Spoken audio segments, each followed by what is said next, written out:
Portugal acaba de aprovar regras mais apertadas para a entrada de estrangeiros em território nacional. Os únicos favorecidos com este pacote legislativo são os imigrantes altamente qualificados. A lei de estrangeiros, aprovada na última quarta-feira, altera a entrada em Portugal de alguns cidadãos lusófonos que passam a ter de pedir um visto para procura de trabalho, com exceção das pessoas altamente qualificadas. O novo diploma, aprovado com os votos do Partido Social Democrata, Chega, e CDS, Partido Popular, abstenção da Iniciativa Liberal e chumbo da esquerda, impõe que todos os vistos de trabalho tenham de ter pedidos nos países de origem. Atualmente, no caso dos timorenses e brasileiros, podem entrar em Portugal como turistas sem visto e depois requererem autorização de residência. Os restantes cidadãos da CPLP devem apresentar vistos de turismo na entrada do país e depois pedir as autorizações de residência. Caso esta lei venha a ser promulgada pelo Presidente da República, todos os cidadãos da CPLP necessitam de visto para entrar em Portugal, mesmo para turismo. No novo diploma pode ler-se que, se o requerente estiver abrangido pelo acordo CPLP e for titular de um visto de residência, pode solicitar uma autorização de residência temporária. Os cidadãos lusófonos que sejam titulares de visto de residência podem requerer em território nacional, junto da AIMA, Agência para Integração, Migrações e Asilo, autorização de residência CPLP. Na prática, os imigrantes lusófonos terão de pedir nos consulados portugueses o visto de entrada em Portugal e só depois serão abrangidos pelo acordo de mobilidade. No entanto, as queixas de atrasos nos consulados portugueses têm sido frequentes. Os únicos estrangeiros favorecidos com este pacote legislativo são os imigrantes altamente qualificados, que passam a ser os únicos com acesso aos vistos de procura de trabalho e a quem for titular das autorizações de residência para investimento, os vistos Gold, que podem pedir o reagrupamento familiar sem os 2 anos de espera dos restantes. O diploma adianta ainda que o visto para procura de trabalho terá de ter uma data de agendamento em 120 dias e confere ao requerente, após o início de atividade profissional naquele período, o direito a requerer uma autorização de residência, desde que preencha as condições gerais. A 28 de agosto, o governo espanhol vai iniciar a transferência de 3 mil menores migrantes das Ilhas Canárias, Ceuta e Melilla para outras regiões. Uma transferência prevista, apesar da rejeição de várias comunidades governadas pelo Partido Popular. O governo de Pedro Sánchez decidiu suspender a Conferência Sectorial da Criança e do Adolescente depois de várias comunidades autónomas governadas pelo Partido Popular se terem ausentado em protesto contra o que consideram ser uma tentativa de impor uma distribuição forçada de menores migrantes não acompanhados. Na sequência do protesto, o Partido Popular denunciou a alegada ilegalidade do encontro e do decreto aprovado pelo governo. O presidente do enclave norte-africano sempre defendeu um acordo com o governo central socialista sobre uma distribuição autónoma dos menores migrantes não acompanhados. A sua posição diverge da de muitos dos seus homólogos das regiões autónomas do Partido Popular, com uma pressão migratória exponencialmente menor. Na sequência do cancelamento, o governo socialista anunciou que vai começar a distribuir os cerca de 3 mil menores das Ilhas Canárias, Ceuta e Melilla para outras regiões do país a 28 de agosto.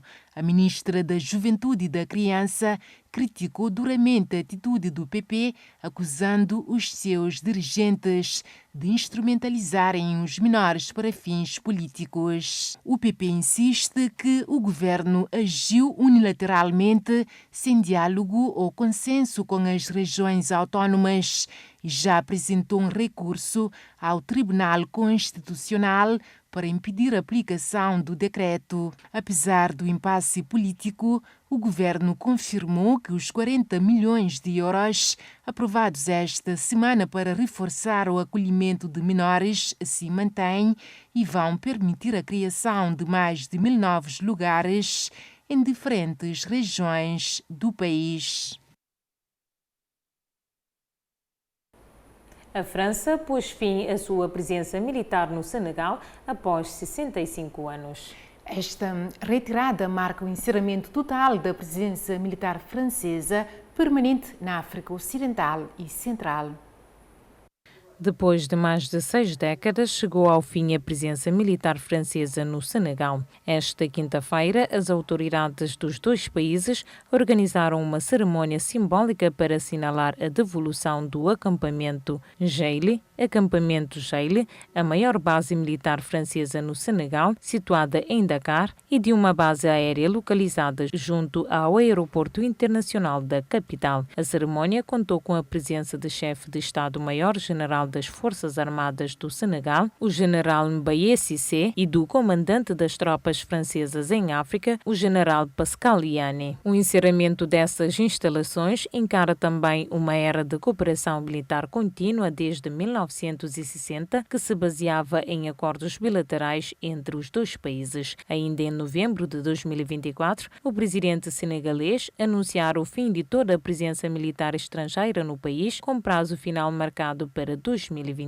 Segundo o governo senegalês, esta decisão não representa uma ruptura diplomática com Paris, mas sim uma nova fase de relação entre os dois países, agora centrada na cooperação civil e no reforço institucional. Desde 2022, a França tem vindo a desmantelar as suas bases em países como Mali, Burkina Faso, Níger, Chad, Costa de Marfim e Gabão, este último transformando num centro de formação militar conjunta. Com a saída do Senegal, a França encerra a sua última base permanente na África Ocidental, encarando um ciclo histórico marcado tanto por alianças quanto por tensões.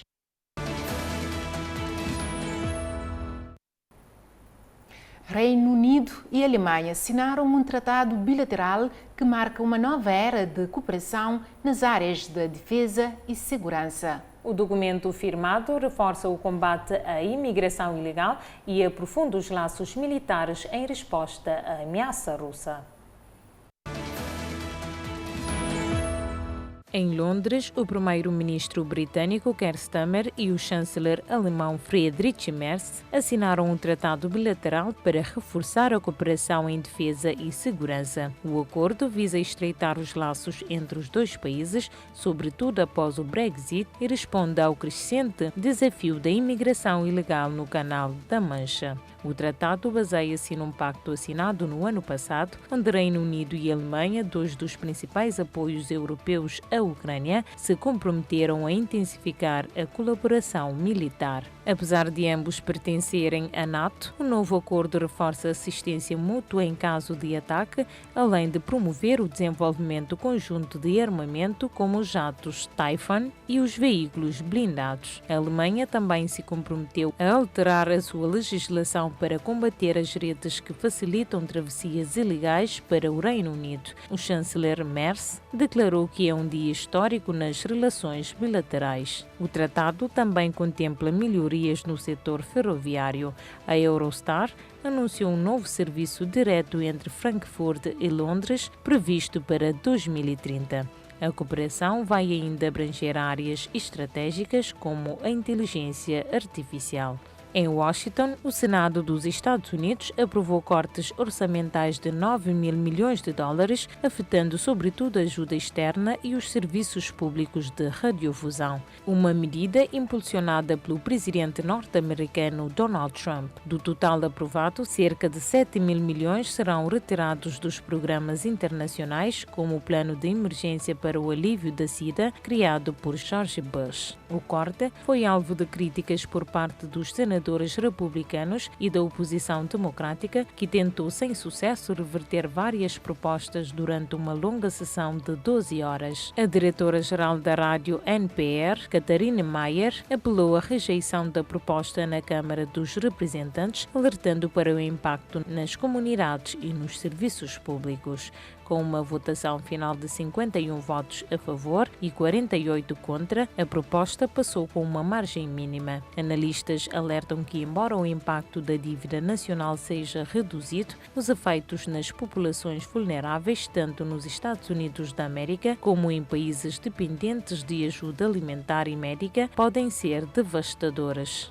Em Portugal, mais precisamente no distrito de Vila Real, um incêndio de grandes proporções consumiu Sabrosa desde a tarde desta quarta-feira. Mais de 220 bombeiros, 76 veículos e 7 aeronaves foram mobilizados para combater um incêndio florestal. As chamas, que começaram em Feitas por volta das 13 horas, propagaram-se rapidamente até chegar à aldeia de Souto Maior. O vento forte tem sido o principal obstáculo para os operacionais no terreno. Durante a tarde, o fogo chegou a ser combatido por mais de 350 elementos da Proteção Civil e 100 viaturas. Apesar da intensidade, a situação evoluiu de forma positiva ao longo da noite. Segundo Miguel Fonseca, do Comando Operacional do Douro, não há aldeias ou aglomerados populacionais diretamente ameaçados. Estava prevista a evacuação de 2 localidades, Delegada e Vale das Gatas, por precaução, mas essa medida acabou por não se concretizar.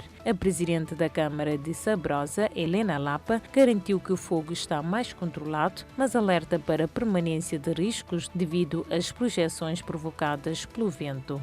Até o momento não há registro de feridos, mas algumas casas de volatas foram atingidas pelas chamas.